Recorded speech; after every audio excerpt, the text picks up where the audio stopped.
Les tiroirs de Roula présentent. Moi, la docile, je mis la clé dans la serrure, mais la porte ne s'ouvrit pas.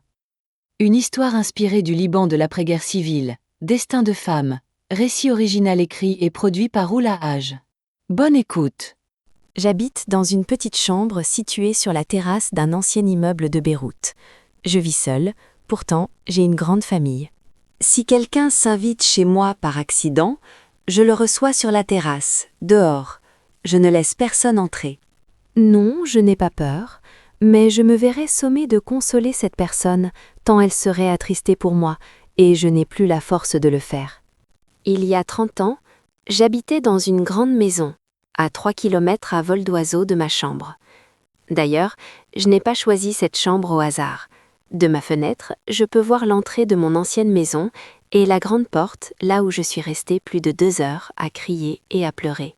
Je vivais avec mon mari, mes 3 filles et 2 domestiques. J'ai rencontré mon mari 3 ans avant la fin de la guerre, à 18 ans, lors d'une sortie scolaire. Nous étions en pèlerinage à Notre-Dame du Liban, à Harissa, au mois de mai. Dès notre arrivée, en descendant du bus, je remarquai un jeune homme qui me regardait. Je sentis avec gêne qu'il me fixait. À 2 reprises, je levai les yeux et constatai qu'il ne s'arrêtait pas, qu'il ne détournait pas son regard un seul instant. Puis je vis qu'il me prenait en photo. Il avait une caméra autour du cou. Nous priâmes dans la petite église, puis nous gravîmes les marches en colimaçon menant à la grande statue de la Sainte Vierge. Il faisait très beau ce jour-là. La vue, depuis les escaliers, était imprenable sur la vallée, le golfe de Jounieh et la mer. De là-haut, je le revis. Il se tenait devant l'église et relevait la tête dans ma direction. Puis, en descendant, je sentis à un moment qu'il allait s'approcher de moi, mais nous étions très bien entourés par les religieuses et 2 de nos professeurs. Il n'osa pas. Pourtant, il m'accompagna du regard et de l'objectif de son appareil jusqu'au bus. Le lendemain, je le revis devant l'école. Il ne pouvait pas entrer dans l'enceinte, mais il me regardait à travers le grillage. Je ne pouvais pas ignorer ses regards qui me troublaient, ni le son du cliquetis de la prise de photo. Jamais personne ne m'avait regardé ainsi. Il m'attendait tous les jours à la même place. Puis, un jour, je le vis au volant de sa voiture suivre le bus. C'est ainsi qu'il sut où j'habitais et m'attendait dès lors tous les matins devant notre immeuble et à la sortie des classes. Toujours sans un mot. À la fin de l'année scolaire, il m'aborda en me montrant un très beau cliché de moi. Pour moi, ce n'était plus un inconnu. Il m'invita au café. Je le suivis sans trop réfléchir. Il me fascinait et m'embobina presque aussitôt. Je le présentai à mes parents quelques jours plus tard. 12 ans nous séparaient. L'écart d'âge inquiétait ma mère et ma sœur, mais ce qui les troublait, c'était son emprise totale sur moi. Elle me reprochait de le suivre à l'aveuglette et de céder toujours à ses volontés, sans lui communiquer mes opinions, mes envies, ni mes aspirations. Je ne lui disais jamais non. Je ne le pouvais pas. Plus par soumission que par amour, même pour les choses les plus anodines du quotidien. Nous nous mariâmes 3 ans plus tard, à la fin de la guerre, après que j'eus décroché ma licence d'éducatrice. Il avait acheté une maison dans le même quartier que celui de ses parents, mais nous nous installâmes en Arabie, où il eut l'opportunité d'ouvrir une grande usine de bougies destinée à desservir le Moyen-Orient. L'usine familiale du Liban était toujours gérée par son père, avec l'aide de son frère. En fait, lorsque nous nous croisâmes à Harissa, il assurait une livraison de bougies. Ainsi, je me suis éloignée de mes parents et de ma sœur. Je les appelais 1 fois par semaine, pour quelques minutes seulement. Durant les vacances d'été au Liban, je les voyais à peine, car je restais la plupart du temps chez mes beaux-parents à Beyrouth. Je ne pouvais que suivre les consignes de mon mari. Il décida que je ne travaillerais pas, je dépendais totalement de lui. Il voulait des enfants tout de suite, de préférence des garçons, mais je n'ai eu que des filles. Et non pas nous, parce qu'il me tenait pour responsable de ne pas avoir donné naissance à ceux ou ces garçons qu'il voulait à tout prix. À la naissance de la 3e, c'en fut trop pour lui. Et c'est là que tout bascula, sans que je m'en rende compte.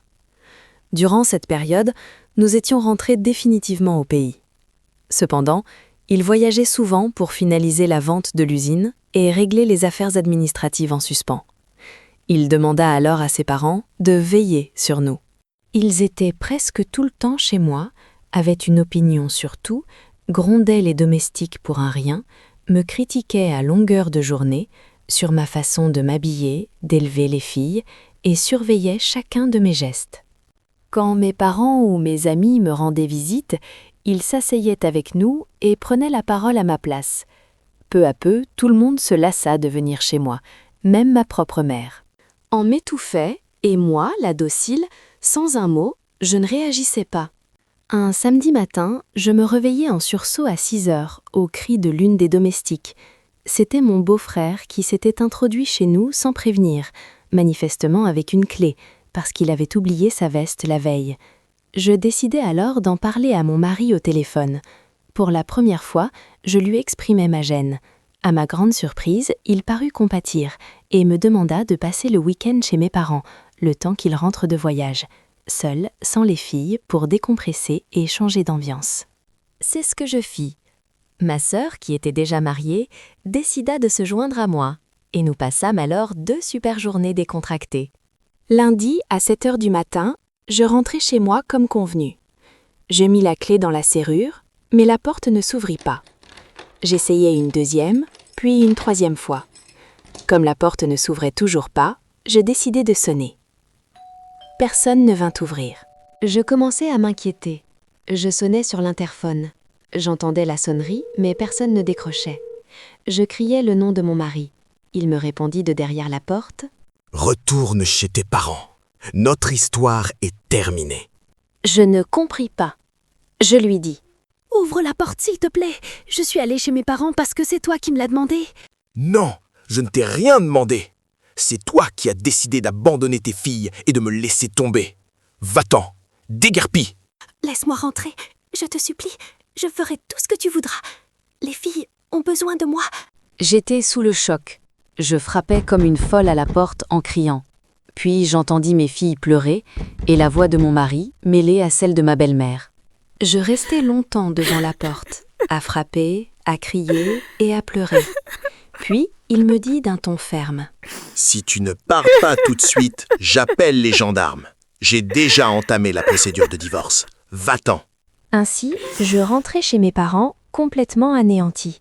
Mon père essaya en vain de contacter mon mari, mes beaux-parents et des personnes influentes afin que je puisse retourner à la maison, auprès de mes filles. Mais mon mari était inflexible. Il ne voulait plus de moi. Il s'est trouvé une autre bien avant la naissance de notre 3e fille. Il avait des relations partout, et les meilleurs avocats du Liban, qui avaient monté contre moi un dossier rempli de mensonges. Moi, la docile, on avait fait de moi une mauvaise épouse et une mauvaise mère. Le divorce eut lieu, assorti d'une interdiction de m'approcher de mes filles. La plus jeune n'avait que 2 ans. Et lui, il se remaria aussitôt et eut le garçon rêvé. J'ai essayé, à travers des amis, à maintes reprises, d'avoir des nouvelles de mes filles. Malheureusement, il avait informé tout son entourage de ne faire confiance à personne. J'ai alors décidé de les accompagner du regard et de l'objectif de ma caméra. Je les suivais de loin, sans un mot. Je les prenais en photo quand je le pouvais, me cachant derrière le grillage de l'école, comme ils le faisaient autrefois, quand j'avais 18 ans. Avec ces photos, j'ai tapissé les murs de ma chambre, un mur par fille. J'ai des photos de tous les âges.